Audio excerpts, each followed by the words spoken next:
Daily Show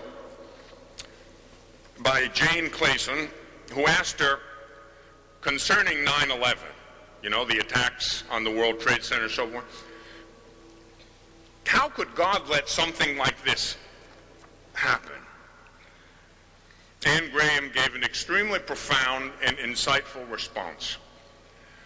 Well, she said, I believe God is deeply saddened by this, just as we are.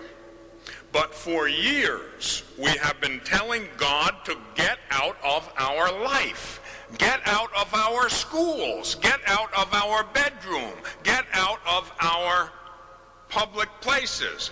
We've evicted God in a country that says in God we trust. Should we be surprised then that misfortune befalls us? How can we expect God to give us his blessing and his protection if we demand that he get out? In light of recent events, terrorist attacks, school shootings, etc. Oh, I think it all started when Madeleine Murray O'Hair complained that she didn't want prayer in our schools. And we said, okay. And then someone said, you better not read the Bible in schools. Well, after all, the Bible says, thou shalt not kill and thou shalt not steal and love your neighbor as yourself. And so we said, well, okay. You know, of course, Dr. Spock said we shouldn't spank our children when they misbehave because, after all, their little personalities could be warped and we might damage their self-esteem. Of course, poor Dr. Spock's son committed suicide. But we said an expert ought to know what he's talking about, so we said, okay. Then someone said teachers and principals better not discipline our children when they misbehave. School administrators said no faculty member in this school better touch a student when they misbehave because we don't want any bad publicity and we certainly don't want a lawsuit. And we said, okay. And then someone said, well, let's let our daughters have abortions if they want, and they won't even have to tell their parents. And we said, okay. And then some wise school board member said, well, since boys will be boys and they're going to do it anyway, let's give our sons all the condoms they want so they can have all the fun they want, and we don't have to tell their parents where they got them. And we said, okay. And then some of our top elected officials said, well, it doesn't matter what we do in private as long as we do our jobs. Agreeing with them, we said, well, it doesn't matter to me what anyone, including the president, does in private, as long as I have a job and the economy is good. And we said, okay. And then someone said, let's print magazines with pictures of nude women and call it wholesome. Down-to-earth appreciation of their beauty. And we said, okay.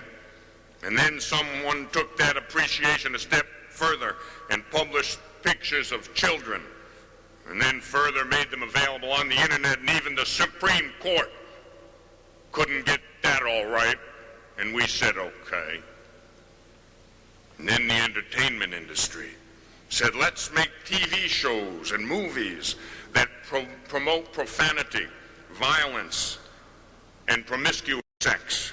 Let's record music that encourages rape, drugs, murder, suicide, and satanic themes.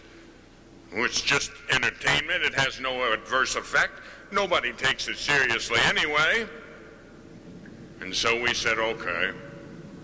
And now we're asking ourselves why our children have no conscience, why they don't know right from wrong, and why it doesn't bother them to kill strangers, their classmates, their parents, and themselves.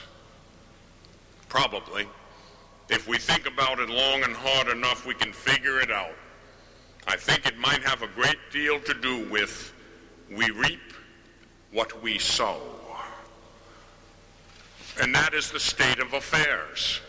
That's the way it is. You can't get away from it. That's what has happened. This is no coincidence. When you and I were younger, we didn't have this. We did not.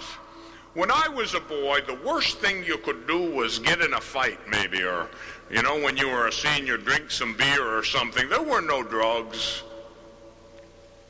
Not like today.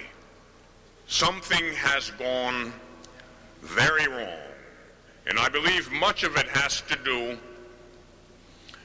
with what's going on inside the church. I have never, since I've been a priest, thank God, I've never been interested in a career. I have no ambition. And as one old gal said, "Father, I know your greatest gift." And I said, "What's that, honey?" And she said, "Well, it's not preaching." I said, "Oh, it's not?" She said, "No, it's not preaching." He said, "Your greatest gift is that you don't give a fat rat's who likes it and who doesn't." And I said, "That's right, I don't." And she said, that you can't be a preacher. I'm sorry. You cannot be a preacher unless you have total disinterest.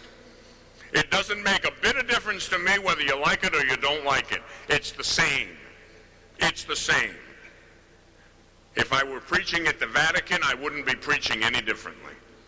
It is what it is. I think the reason we have a mess out there is because we have a mess in here. We have a mess in the country and in the world because we have a mess in the church. That's why we have failed miserably to live up to the nobility and the dignity of our transcendent vocation. It's my fault. That's what I have to say, Indian. It's my fault. All the mess out there is my fault. Why is it my fault? Because I have failed to be as holy as I should be. That's why everyone has to say that to themselves. The buck stops here. Have I prayed as much as I should have? Have I lived with the intensity of a son or daughter of God? Do I live a life of virtue, striving every day for perfection? I'm dedicating this series, by the way, to all those wonderful families, those moms and dads and kids who fight the good fight every day, who try to do the best they can do, who struggle in a neo-pagan environment.